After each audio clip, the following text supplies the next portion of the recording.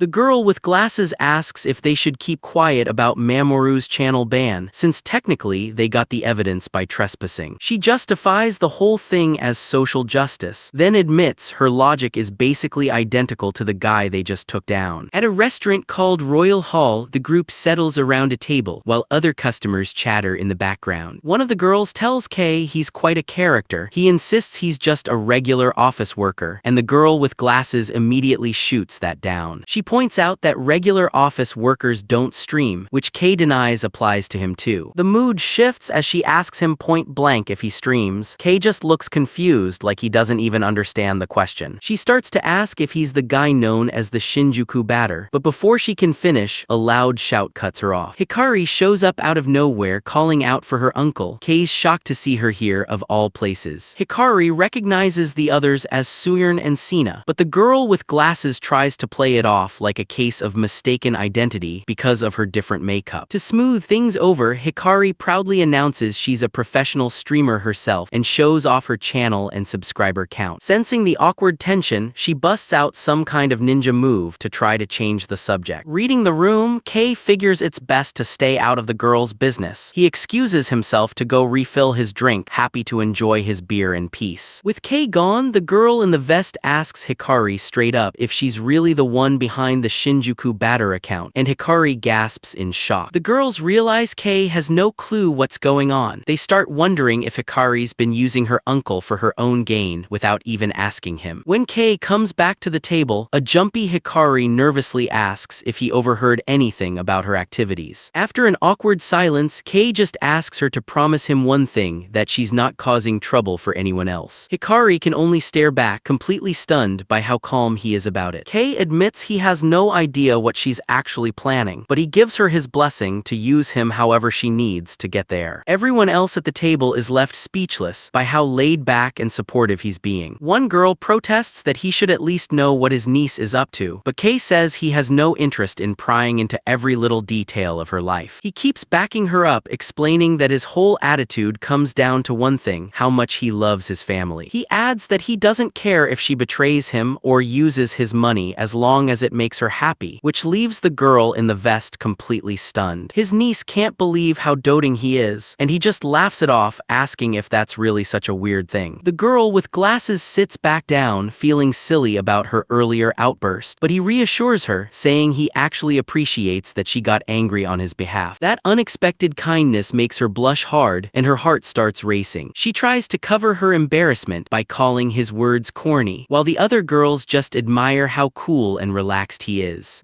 While his niece tears up with joy over how kind he's being, the girl with glasses watches them with a pang of envy, thinking about how nice it must be to have a family like that. She tells the group she only has her mom left ever since she lost her dad 18 years ago, something Kei takes in with a heavy expression. Looking at the younger girls around the table, she thinks back to that tragedy from 18 years ago, all the loss that came with it, and she hopes these kids get to live happy lives in place of an old soul like her. Later, at an office, a loud, boastful CEO laughs it up, taking full credit for landing a new collaboration with Doom Production, insisting it was all thanks to his sincere approach. As the CEO walks off bragging about his talent, a blonde woman calls out to Sato and gives him some cryptic instruction to write a message at the station, one he points out doesn't even exist anymore. The blonde woman just sighs at her boss's incompetence, while a colleague asks Sato if he was the one who actually handled the recent incident. She explains that the collaboration is basically hush money for staying quiet about the Mamoru channel scandal and all the crimes that got him kicked out of his agency. The colleague notes that everyone involved in the scandal seems to have just vanished and asks if Sato personally negotiated the deal. Sato admits he was involved, but he says he'd rather let everyone else keep the wrong idea, even as his colleague protests that his hard work is going unnoticed. He explains he doesn't need half credit for anything, and she smiles to herself, realizing this humility is exactly what she loves about him. Sato just hopes the magazine finally settles down so he can relax a bit, but his boss immediately interrupts, calling him over to her desk. She tells him he's now in charge of the Doom Pro project, which leaves Sato stunned, wondering why the colleague originally assigned to it got swapped out. His boss makes it clear it's a direct order from the CEO, who apparently told him to be grateful for the opportunity. The thought of even more work leaves Sato feeling completely drained. Back home that night, the exhausted man can only rub his head, worn down by the weight of everything piling up at work. Outside his house, 3 masked intruders confirm they've found their target's place. One of them mocks how shabby it looks until he's reminded that what's inside is worth more than gold. They scroll through photos on a phone, eyeing a woman in her 40s and her younger daughter, tossing out crude remarks about how much they're worth and how easy they'd be to grab. The leader explains that going after unawakened regular people is a risk-free way to make money. He argues that forcing a kidnapped girl to kill a monster would turn her into an adventurer, one they could exploit forever. He justifies the whole scheme as the necessary dark side to this new golden age of adventure, saying it'd be stupid not to take advantage. Driven purely by greed, the criminals make their move. One of them hops the wall to start the break-in. They peg the man inside as a skinny, easy target who's probably sitting on cash, planning to torture him for his passwords. One of them uses a thief skill to try picking the backdoor lock.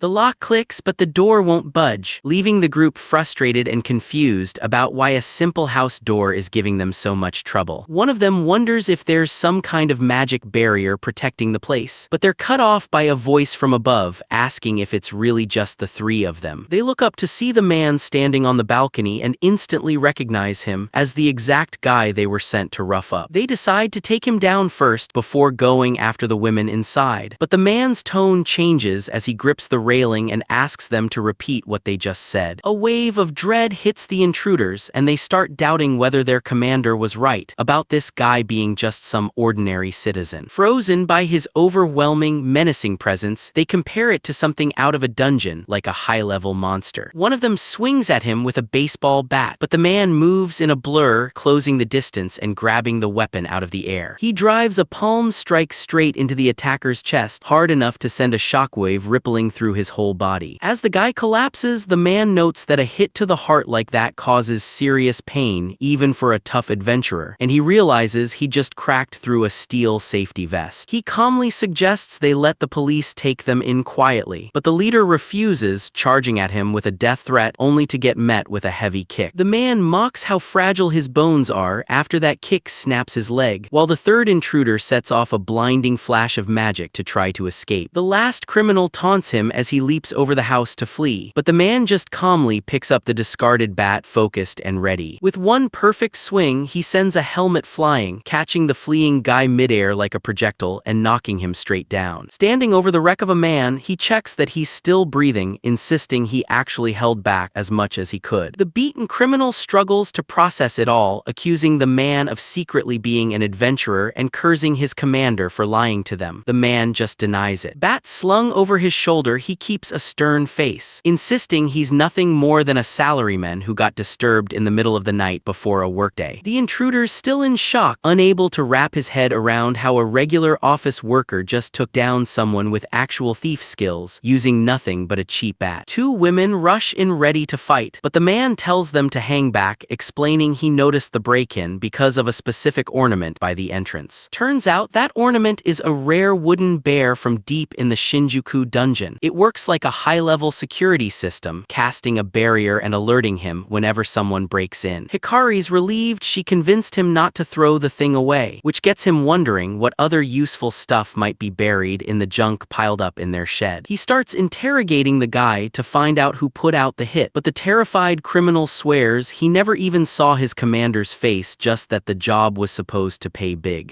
Listening to the guy's excuses, he starts putting the pieces together, thinking he might already have a good guess about who's behind this coordinated attack. Later at the office, a blonde woman mentions she heard from the police about the nightmare break-in, right as he's getting ready to start his workday. She asks him to include the fight against the shady intruders in his daily report, and he admits, saying it out loud makes him sound like he's having some kind of delusion. The talk turns to motive, and he figures it was probably retaliation from Daki Kinya, even if the low-level crooks were kept in the dark about the details. Even with an offer to move somewhere safer, he turns it down, explaining the police are patrolling and his sister's staying over, though he admits he had to tell her to go easy on any future attackers. A young woman excitedly suggests he move into her building, pointing out it's got self-locking doors and a few open units right now. He politely turns her down before his attention gets pulled to a strange, high-tech AI robot she's calling the latest, cutest thing on the market. His boss chimes in with the price tag 2 million yen, and both he and his colleague nearly fall over at how absurd that is. Staring at the twinkling little robot, he can only sweat, realizing that price is anything but cute. His boss explains the CEO went on a spending spree with company money after closing a contract, and he's frustrated none of it went toward their department's budget. Shifting back to business, his boss asks for a full update on how the meeting with Doom Production actually went. Looking completely wiped out, he says the meeting went so well, they're basically doomed now, since a way too motivated young guy proposed a massive overhaul of their flagship magazine. A huge stack of project proposals and sample merchandise gets dropped on the desk, kicking off a grueling new marketing push for the company. His boss keeps going, laying out the overhaul, new magazine issues, plus monthly bonus merchandise to widen distribution. The red-haired woman is thrilled about the profit potential until her blonde colleague cuts in with a reality check. A heavy silence falls as he looms over his colleague, running through the brutal new responsibilities of the sales department, everything from factory coordination to negotiating with major streamers. As a weekly magazine, he says they're in for non-stop demands, last-minute wording changes, photo swaps at any hour. With a sharp smile, he asks how she feels about sales actually handling all of this, gesturing at the mountain of merchandise and proposals. It hits her and she screams that it's an impossible workload, while her blonde colleague adds, nobody's going home on time for a while. Right in the middle of the tension, the expensive office robot spins around with a playful squeak, totally oblivious to the mood. 2 weeks go by and the office is still buzzing late into the night as everyone grinds through the pile of work. Chugging an energy drink to stay awake, he mutters that he hasn't been home in 3 days, right as his phone buzzes with a call from Hikari. On the other end, she checks in to see if he's even still alive since he's been gone for so long.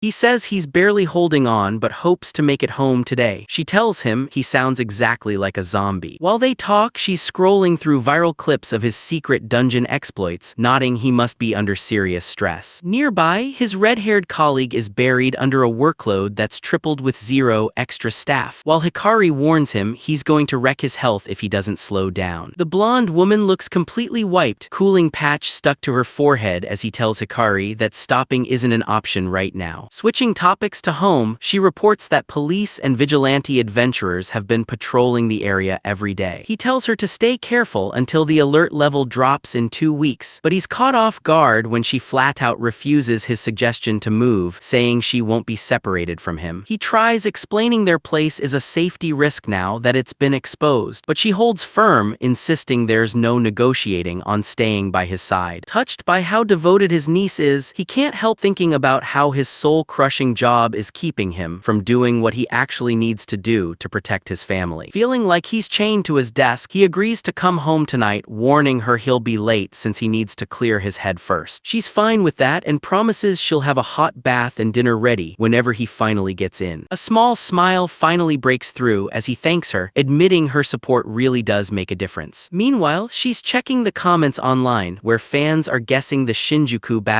either died from overwork or just disappeared because of how long he's been gone. She realizes her plan of recycling old clips to keep his channel alive is about to fall apart, and she silently begs him to come back to the persona soon. While the salaryman stays buried in work, a mysterious man stands in the middle of a brightly lit city street, vowing to prove he's the strongest. The story shifts back to the popular streamer trio from Doom Production known as the Blueberry Paladin or Blue Para, made up of 3 famous adventurers, Kage Nico, Soma, and Kurenai. The relaunch of Adventure Stance magazine has gone viral, mostly because it comes with a limited edition figurine of the Paladin group whose popularity exploded once Keita joined. Back at the office, he and his blonde colleague go over the sales numbers. All 12,000 pre-order copies sold out instantly. They admit major streamers really do operate on a completely different level. But success brings new headaches. Resellers are hoarding the issues and social media's blowing up with complaints from fans, while his colleague notes the randomized figurines have triggered a full-on resale frenzy. He checks in with editorial and finds a staffer named Yukai in total despair, sobbing that the whole situation feels hopeless. Through tears, she explains that Keita is fighting hard against the plan for the magazine's opening spread because he thinks the photo shoot idea is way too embarrassing. The concept involves a bold cross-dressing cosplay theme, one his blonde colleague actually finds interesting, while the crying staffer is desperate to see him go through with it. He admits that kind of resistance is understandable and suggests playing it safe with casual clothes instead, keeping his manager's personal opinions to himself to avoid more drama. Back on the resale problem, his blonde colleague asks whether bumping up production or switching to a made-to-order system for the figurines might fix the shortage. Determined to fix it, she stands up and tells Sato to follow her so they can push the boss for a bigger budget and more staff before they all die of overwork. They walk into the CEO's office, but he immediately shuts the request down, claiming more hires would just eat into the company's profits. She's left speechless by how casually he's brushing off their workload, while Sato just stands there silently behind her. The CEO doubles down, suggesting they're simply not trying hard enough, pointing to the fact that they've got the energy to stand here in his office as proof. Staring at the CEO's shelf of expensive toy cars, he reflects on how far this guy is from the man who used to run the company. He remembers a time when the old CEO welcomed him back personally and genuinely worried about his safety after he got dragged into a dungeon disaster. That former boss even paid Sato's salary and gave him a bonus during his recovery, which makes the current CEO's speech about work being a privilege feel that much more insulting. Seething, he wonders if he should just beat the guy right there and clenches his fist, but his blonde colleague senses it and puts a hand on his arm to hold him back. She takes a firmer stand, warning the boss that they're currently failing to meet Doom production standards, which could get the contract terminated and cost them their funding. As the CEO starts sweating, she looks him dead in the eye and calmly says she's simply asking him to prove his so-called management skills actually work. Walking away from the office, his blonde colleague warns him not to kill the boss just yet. They should ruin him socially instead. He quietly apologizes for his earlier tension. He reveals he caught a hidden recording of the CEO's incompetence, though he's not sure it counts as solid evidence. She suggests reporting him to the labor office and digging around in accounting for more dirt. Stopping at a vending machine, he buys her a specific mixed coffee, which surprises her that he's paid such close attention to her preferences. Reflecting on how messed up the company's become, he realizes his colleague is just as much a victim as he is. They say goodnight before he heads off into the crowd, exhausted and craving his own bed. Walking through the neon-lit streets, he finds he can't sleep, weighed down by all this pent-up stress, and he feels a surge of restless energy building inside him. Determined to blow off steam, he gears up for a different kind of work, declaring he finally needs to let all that suppressed rage out. He arrives at a high-level border zone deep inside the Shinjuku dungeon, letting out a sigh of relief, admitting how much he's missed being somewhere this dangerous. Right away, he's confronted by a massive, muscular warrior in heavy armor, standing ready with a huge axe. Dodging the creature's swing with ease, he calls the monster too slow and lands a devastating counterattack with a thunderous impact. The hit is so brutal, it cracks the thick armor, leaving the giant warrior coughing up blood and reeling in pain. As the monster crumples to the floor, he looks down with a cold, indifferent expression, completely unmoved by the win. Instead of moving on, he turns toward the surrounding ruins and warns whoever's hiding in the shadows that he can see them perfectly. A woman dressed as a witch steps out of cover and immediately casts a light magic heal on her fallen teammate. The armored warrior gets an instant burst of energy back, laughing as he readies himself to rejoin the fight. He watches the group work together, the warrior shielding the healer, while another another bandaged fighter rushes in, laughing like a maniac. The new attacker slaps a shadow magic curse on him and he recognizes it instantly. Standard group tactic: tank up front, healer covered from behind. Realizing the whole display was just a decoy, he catches a hidden attacker off guard, asking how they seriously thought he wouldn't notice a move that obvious. He delivers a brutal shot to the hidden attacker's stomach, sending him flying back with one clean motion. While the group stares in shock and fear, he explains he's intimately familiar with every standard trick for surprise attacks and debuffs like this. That kind of expertise was forged 18 years ago during a great disaster where newly awakened survivors were forced to fight each other for money and supplies in the middle of a monster invasion. He explains that his combat instincts aren't just for show, they're the byproduct of a brutal survival experience that felt like a player versus player fight straight out of hell. Cutting the conversation short with a sudden strike, he kicks a hidden attacker hard, claiming this fight is way more than just some game. With one opponent coughing blood and close to death, he coldly points out they're already down a man and desperately need healing. As the rest of the group reacts in visible shock, someone starts clapping from the shadows, and he calmly asks if they still want to keep fighting. A new figure named Leo Shishido appears on a balcony above, praising him as the legendary Shinjuku Batter, but he immediately tells the guy he's got the wrong person. Inside, he feels a flash of irritation at being mistaken for a streamer, deciding he'd love to give the real Shinjuku Batter a piece of his mind if they ever cross paths. Boasting about his resume, the man on the balcony introduces himself as a former heavyweight pro boxer and a platinum-ranked adventurer, clearly assuming he's already a household name. He bluntly says he doesn't watch combat sports, but after a beat of silence, something about the guy's face suddenly clicks. He remembers Leo Shishido is actually the leader of a shady streamer group called Jailbreak, currently on the industry's watchlist for their questionable behavior. Pegging him as a troll streamer, he notes Leo got kicked out of boxing over doping allegations and now pushes lawless PvP fights inside dungeons just to prove how strong he is. Slamming his fists together, Leo declares that regular sports are way too soft with all their drug bans and insists a real fight shouldn't have any rules at all. Flexing his bladed gauntlets, Leo argues there's no room for fair play in a fight to the death and dares him to find out who's really the strongest. He lets out a tired sigh and calls Leo's whole philosophy childish for his age, arguing that even though adventurers' place in sports is debatable, there still have to be some lines drawn.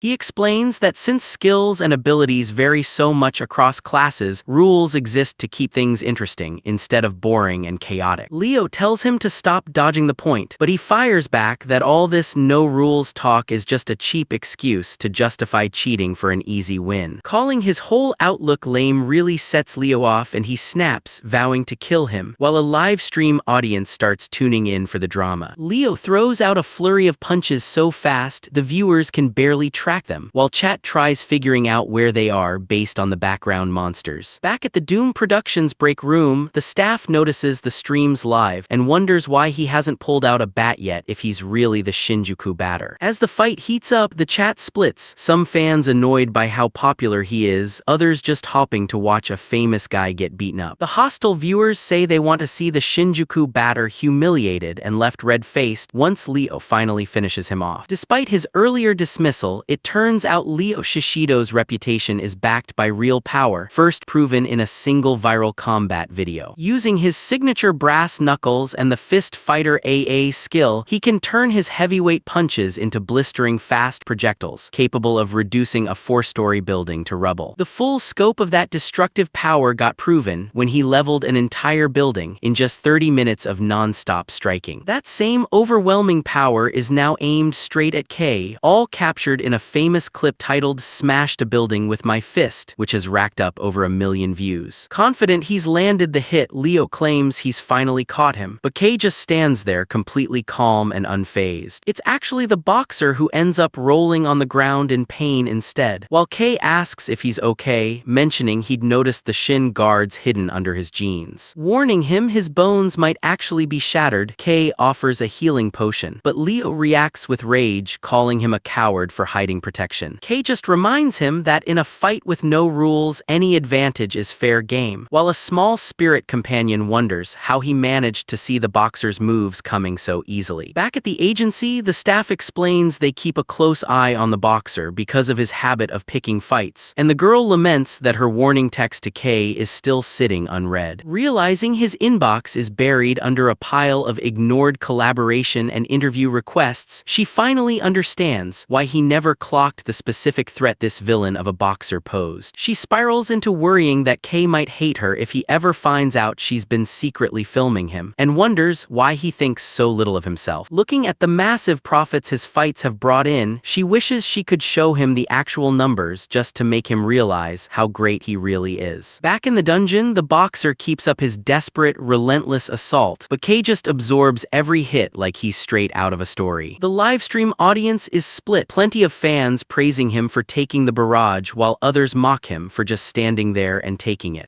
Exhausted and frustrated, Leo demands to know why he won't fall apart, but Kei just shrugs it off as no big deal, cracking his knuckles. He lets out a heavy sigh and shakes his head in disappointment, leaving Leo confused and rattled by the sudden shift in mood. Thinking about his endless work cycle and how these weirdos are wrecking his one rare stretch of free time, Kei feels his stress climbing to a dangerous level. Deciding the streamer is going to be the perfect outlet for all his pent-up frustration, Kei lets a dark presence settle over him, making Leo visibly shiver. With one explosive movement, he lands a brutal counter punch to the gut, sending a shockwave tearing through Leo's whole body. As Leo skids across the floor coughing in agony, Kei looms over him with one final warning: quit while he can still walk away. Leo tries to save face, claiming his toughness subskill can handle the damage, but Kei clarifies he's not even talking about physical injuries. Looking back on 18 years of experience, he explains he's watched countless cocky adventurers cause trouble, only to vanish forever, without ever making it back to a respawn point. He drives the point home: those people died for real and they never came back. Realizing words will never get through to someone like Leo, he decides the only lesson that'll stick is a violent one. Sensing an overwhelming, dangerous pressure building, Leo braces himself, realizing something insane is about to happen. Winding up for a massive swing, he explains that when a bat moves fast enough, the air resistance alone generates a lethal shockwave. Paralyzed by the sheer force bearing down on him, Leo can only stare in absolute shock. With one powerful motion, he unleashes a blast that completely shatters the heavy stone structures nearby. The shockwave levels the whole area, leaving the online audience stunned by just how terrifying his raw power really is. As Leo lies coughing in the wreckage, he reminds him one more time: in a serious fight, there are no rules, anything goes. Unimpressed by the current state of combat, he argues that leaning purely on skill matchups is boring, and that people should focus more on honing their actual technique. While the live chat debates what just happened, he declares that anyone who forgets what humans are actually capable of has no business talking about sports. Viewers keep dissecting the fight, explaining how skill synergies usually decide the outcome of adventurer battles, and why a guy with a bat is such a nightmare for melee fighters. As he starts to walk away, the audience concludes some levels of power just can't be beaten by stats or clever strategy. He grabs Leo by the leg and demands he wipe all the stream data and keep this whole thing quiet. Under threat of serious consequences, Leo desperately agrees, screaming in pure terror. Looking back at his shivering, defeated opponent, he lets out a heavy, exhausted sigh. While Leo stays flat on the ground, the girls watching the feed are completely mesmerized by how cool he looked the whole time. Walking through the wrecked dungeon, he admits to himself that while knocking out monsters feels great, doing the same to a person leaves a nasty aftertaste. He worries he's turning into some kind of violent jerk, and it all feels as awkward as being forced to eat a meal he can't stand.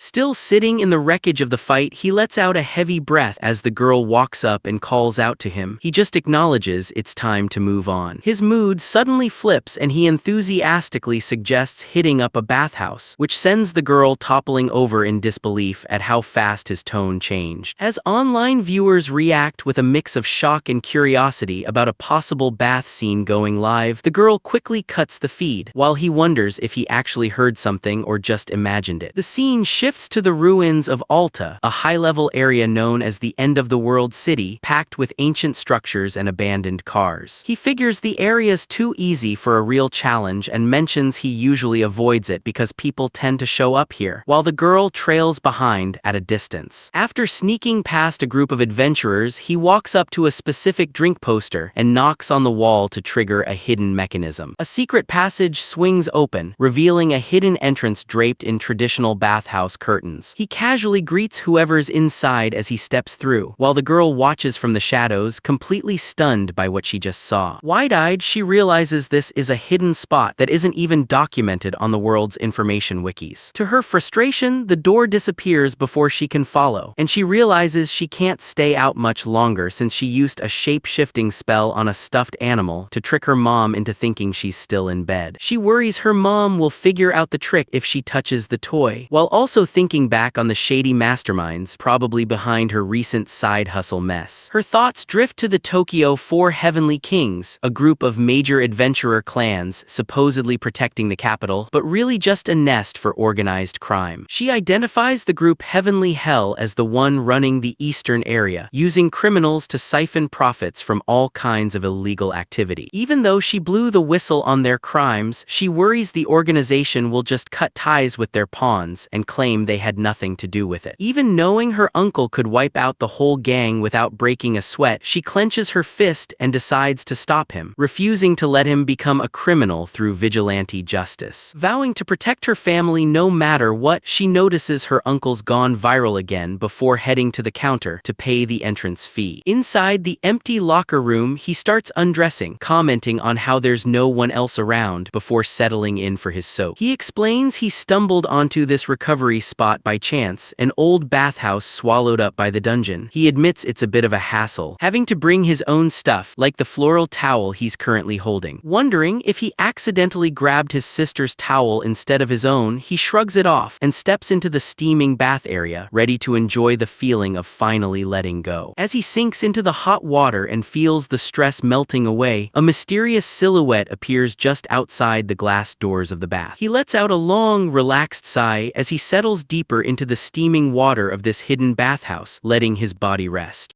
He notices the men's side is exceptionally well equipped with several tubs and even a jacuzzi, while the women's side looks completely wrecked. Then a rattling sound from the entrance catches his attention. To his total shock, a girl strolls in humming a tune, clearly under the impression she's found a completely private spot all to herself. He instantly freezes in a cold sweat, realizing the massive misunderstanding waiting to happen now that a woman's just walked into his bathing area. As she stops humming and they lock eyes in stunned silence, something about her face feels familiar. He tries to place where he's seen her before. He recalls seeing her constantly in the media lately, a famous talent named Kage Nico, known for her strict public image and refusal to do anything suggestive. When he asks if she's really Kage Nico from Blueberry Paladin, she panics, covers herself, and collapses to the floor in total shock. She frantically denies it, insisting he's got the wrong person, while he sits there confused since the public actually believes Kage Nico is a guy. He starts worrying this whole accidental meeting could get him accused of sexual harassment, especially since her agency markets her as this dashing, prince-like young swordsman. Realizing her biggest secret is now in danger, she desperately orders him to leave the facility right away before it turns into a public scandal. He apologizes for the surprise and closes his eyes to give her privacy. He explains he'll be gone soon and can find his way out without looking. Peeking through her fingers, she admits she never expected anyone else to be there, and asks if the towels and shampoo in the room belong to him, which he confirms he brought in months ago. He apologizes for using her supplies, but she tells him not to worry, blaming herself for not checking the room first, and asks that they both just keep this between them. While he thinks about how easily a man his age could face social ruin over a mistake like this, she smiles and comments on what a gentlemanly, interesting guy he seems to be. She laughs, comparing his maturity mature vibe to someone she calls the professor and asks if they can talk for a minute, even as he's asking her to move so he can get out. Looking out at the scenery, she explains this place was her own personal secret hideout, one she never told any of her friends about. She suggests their running into each other in such a hidden place must be fate, but he stays skeptical and brushes the idea off completely. Her attention drifts to a baseball bat leaning against the lockers, and she asks if he's actually the famous Shinjuku Batter, which he quickly denies, saying she's got the wrong guy. As he tries to slip away, insisting he's just an ordinary citizen with a hobby, she grabs his towel and refuses to let him leave, not now that he knows her secret. Unable to escape, he ends up sitting back in the water, refusing to even look at her during their talk, purely out of principle. He asks what she's actually after, holding his social life hostage like this, but she insists she's not doing that at all, joking that she's basically a guy anyway. He's left speechless by that joke.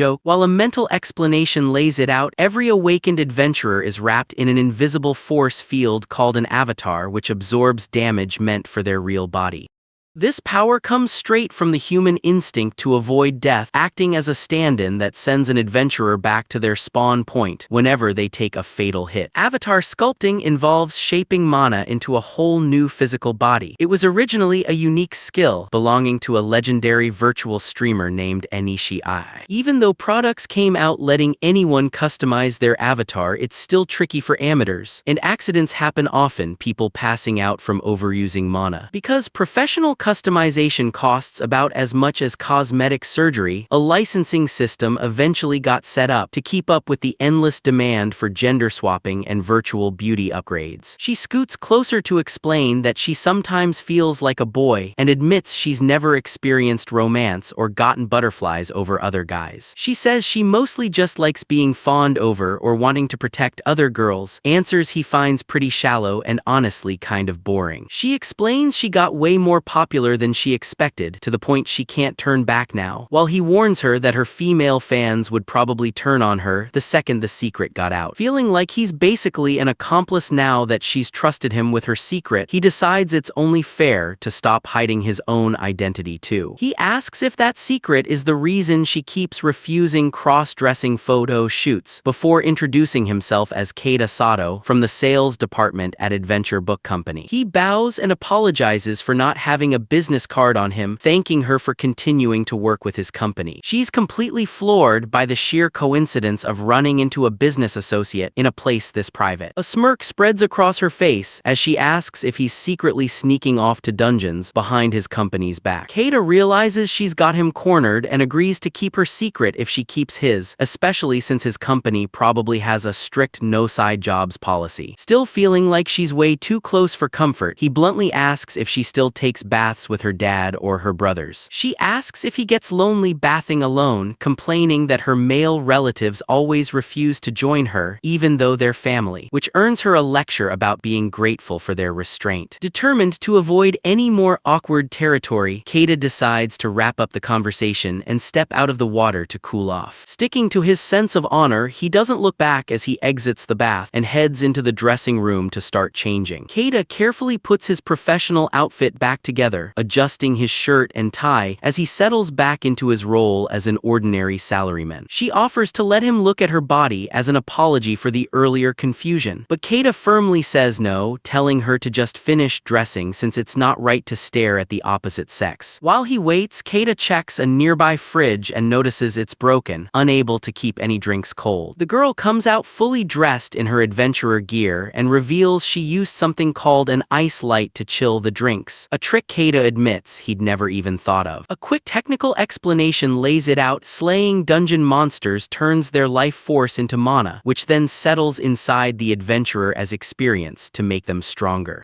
While part of that mana gets absorbed as experience, the rest condenses into physical forms that show up as dropped items. The ice light is one of those items, dropped by monsters carrying ice mana. Keita jokes about using it to chill his beer, and she's surprised he never learned something that basic in an adventurer training workshop. Keita realizes modern training workshops have made dungeon knowledge pretty common, which only deepens his confusion about why so many people still choose such a dangerous line of work. He thinks about how, even though adventurers can technically come back to life, there's never any guarantee they'll actually make it out of the dungeon every time. The grim truth of the job is an endless cycle of killing, one that often ends with the person eventually becoming a monster themselves. Cracking open his drink, Keita muses that while he survived years ago by figuring things out on his own, kids today walk into dungeons fully aware of just how dangerous it is. He takes a long drink of the chilled soda, finding the rich sweetness soothing for his dry throat. The girl asks if she can buy a drink for herself, but Keita just gives it to her for free in exchange for her help with an upcoming photo shoot at his company. Seeing her hesitate, he explains his colleague is under serious stress and asks her to consider it, since even a small professional setback can be devastating for a working adult. He describes how his colleague tends to spiral into junk food when she's stressed, though the girl's still worried a cross-dressing shoot might expose her true gender. Keita promises to bring in a discreet photographer and clear the room so she can change in private, which gets her asking if he really trusts someone that much with a secret like this. He shows her a photo of a top-tier adventurer known as the Shinjuku Bat,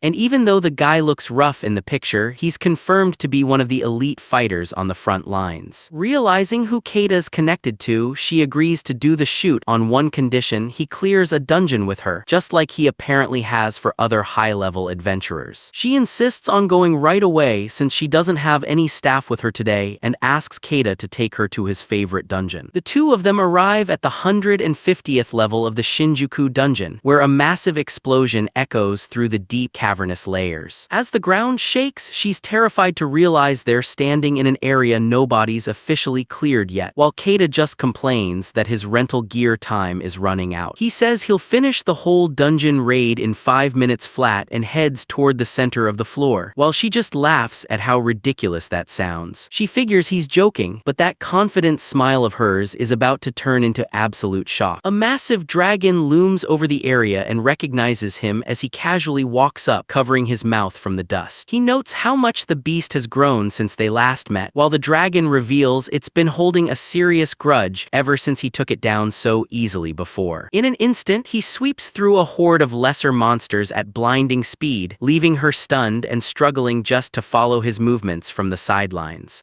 Before she can even process that first skirmish, he's already reached the floor's final boss and is standing ready to fight. She realizes this SSS-rank monster was only recently discovered and hasn't officially been beaten by anyone, yet it's clear her companions faced it before. The dragon roars about evolving through constant battle with the strongest foes in the dungeon, but he just smiles, clearly enjoying himself. Getting into position, he explains he loves fighting dragons because of how straightforward they are, while the beast warns him not to underestimate its power. The dragon unleashes a concentrated beam of breath, daring him to try and land a hit against all that surging energy. With a confident look, he takes up the challenge and winds up his swing as electricity crackles around the tip of his weapon. He unleashes a massive swing that connects head-on with the incoming attack, sending a violent shockwave rolling through the cavern. Calling it a perfect pitch, he sends the energy right back, hard enough to tear straight through the dragon's body. The dragon staggers and collapses, blood spurting from the wound, while she watches in silent disbelief from behind a pillar. As the beast dissolves into a massive pile of coins and treasure, he checks the time and notes the whole encounter took exactly 5 minutes. She screams in confusion. Everything happened way too fast for her to process, but he just brushes off the feat, comparing it to hitting a simple fastball. He explains the attack was easy to predict since it only targeted the strike zone, though he admits he's never actually played real baseball, just practiced batting. He shares his personal preferences for which monster types he likes fighting based on his mood that day, leaving her to conclude he's operating on a level way beyond any normal league. He asks her to help him clean up the area, offering her any loot she wants, but she's too terrified to accept anything that valuable for free. He explains he'd rather keep his office job than sell loot, mostly because he hates the clutter and wants to dodge a skyrocketing tax bracket, which leaves her stunned stunned that his reluctance to go pro is purely about money. She asks if he's the legendary savior office worker a platinum rank party mentioned once, but he sticks to his stance, no interest in making dungeon exploring his career. Thinking back to another encounter, he mentions finishing off a boss after waiting 30 minutes for other adventurers to catch up, though he left the loot behind so no one could accuse him of stealing their kill. He points out how much the gap between him and the younger generation is widening, while she yells that he's completely twisted the meaning of what she just said. Looking over the treasure, he wonders if modern adventurers are just weaker than he thought or if he's genuinely strong, then quickly brushes it off as just experience. Leaning in excitedly, she suggests they should start doing live streams together. He turns her down flat, no intention of quitting his office job, even with her promising to help out however she can. When she asks why he keeps adventuring as just a hobby, he glances down at his bat and admits there's a long story behind that decision. Seeing how eager she is to hear it, he takes a moment to gather himself before starting the explanation.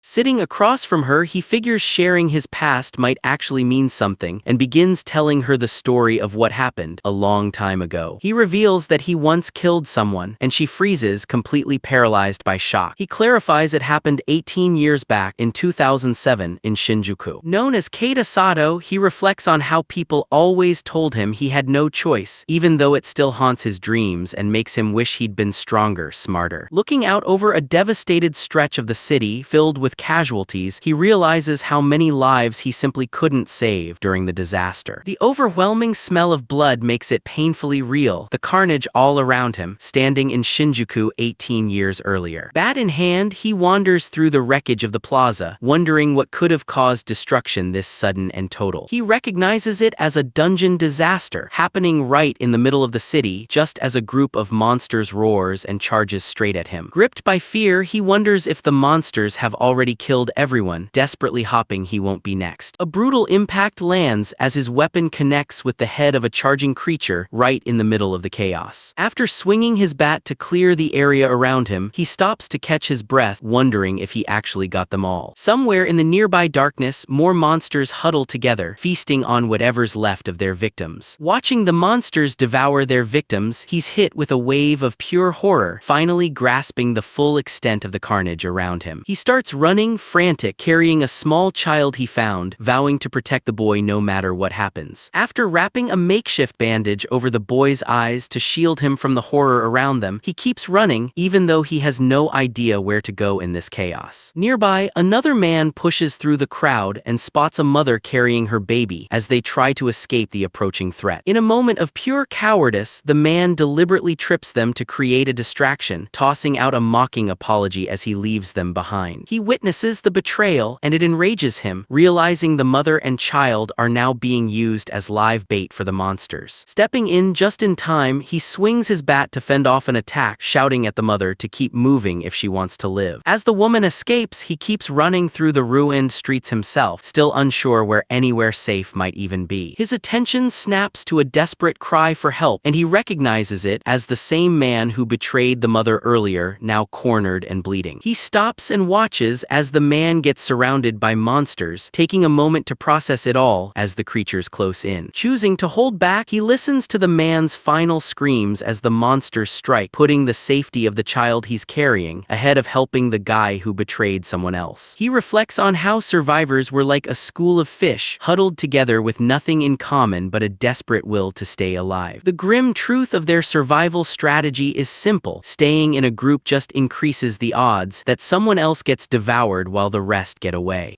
All through the disaster, he ignored countless other cries for help, people trapped on cars or cornered in alleys, focused only on staying alive himself. Back in the present, he admits the memory of arbitrarily deciding who lived and who died still haunts his dreams almost 2 decades later. The girl sits in silence, visibly shaken by the weight of what she just heard. She argues the disaster was beyond anyone's control, that nobody blames him, but he insists he's still unable to forgive himself for what he did. He reveals reveals that even though he managed to get the boy he rescued to a shelter, he later found out the place was attacked and everyone there was lost anyway. Because he failed to save a single soul during those 3 months, he believes he has no right to any praise or to treat the dungeon like some kind of spectacle. He wraps up by saying the only reason he still fights monsters now and then is to chase a small measure of personal relief from his past. He asks if she finally gets where he's coming from before revealing that his real reason for becoming an adventurer was actually because his childhood sweetheart dumped him. She's momentarily stunned into silence by the sudden shift in tone, as he confirms a heartbreak was really his true reason for getting into this whole profession. As she repeats his words in disbelief, he explains that years ago there was a rare meteor shower back in their hometown, one that only comes around once every few decades. He remembers being genuinely excited for it, inviting his closest childhood friend to come watch, only for some random guy to show up at the same time. While he was trying to work up the nerve to confess his long-held feelings, this other guy just walked right up and asked her to watch the meteor shower with him, leading her away by the hand. To his shock, the girl he liked actually defended the guy, telling him he shouldn't talk to people that harshly. She decided to head home and told him to go ahead and enjoy the meteor shower on his own, which he describes as the moment she basically dumped him. When she suggests his sweetheart probably had a crush on the other guy the whole time, he realizes she's reading his mind and admits that yeah, it still stings, but now it's just a bittersweet memory from a rough patch of adolescence. Turning to her own goals, she starts twirling her weapon with fresh energy, gearing up to state her purpose. With total confidence, she declares she became an adventurer and live streamer for one reason only: to get super popular. She quickly gets embarrassed, apologizing for having such a shallow goal compared to his heavy past, but he insists there's nothing to apologize for. He explains that whether it's heartbreak or trauma, they're both emotional wounds and no one else can ever fully understand the depth of someone else's pain. Telling her to just accept that pain is pain, he watches as she pulls herself together and flashes a bright, cheerful smile. Sometime later, a photographer eagerly snaps away, capturing shot after shot for a new production. At the Doom production filming studio, the crew's impressed by how she's pulling off the look, telling her she's nailing it. The girl admits she's not used to wearing skirts yet, but she's clearly impressed by the studio's cutting-edge equipment, using phantom magic to create fully adjustable AR sets and lighting. The photographer explains that for this specific shoot, he's picked out a digital backdrop of an abandoned amusement park. He pitches the theme as a delicate flower blooming in a desolate world and directs her to pose accordingly. Thrilled with how it's turning out, the photographer says the custom dress matches his vision perfectly, thanks to the instructions from the sales rep. The girl praises the man she calls Sato-chan for how well he conveyed the request to the costume designer, but he stays humble, calling it just part of the job. The photographer admits that even though this kind of shoot is outside his usual wheelhouse, he's honored that Sato-chan trusted him with it. Boasting about his professional eye for detail, the photographer claims he can spot a person's real gender at a glance, and figures Sato-chan clearly got the model's consent before the shoot even started. He stresses his personal rule of never taking a job without passion behind it, and admits the sheer quality of the costume has genuinely inspired him. He's shocked to learn the intricate outfit was made by Sato-chan's sister, an amateur retiree who somehow still produces work at this level. Fueled by how good the design is, the photographer eagerly tells the girl to move freely and swing her sword to capture the most dynamic shots he can get. Drawing a comparison to the androgynous look of ancient angels, he notes how happy she seems and wonders out loud if she's actually fallen in love. She answers with a playful smile, admitting it might be true, which leaves the captivated photographer calling her an angel come down to earth. While the photographer's caught up in the excitement of the session, 2 other men watch from a distance with a much more cynical eye. A dungeon live streamer named Soma admits he finds the model attractive, while his companion Kurenai reminds him the person in the dress is actually a guy. Soma waves off the concern with a crude comparison, physically dragging Kurenai along, while insisting a pretty face is really all that matters. Turning bitter, Soma complains that Kage Nico's getting way too arrogant, acting like the leader of the group just because he's suddenly so popular. He suggests bringing in some shady associates to gang up on the model and film something meant to ruin his squeaky clean image, admitting he's been bored and frustrated ever since a guy named Kinya got arrested. With a menacing look, Soma declares he's going to make Kage Nico submit to him right as the numbers reveal their group Blueberry Paladin has crossed 900,000 subscribers.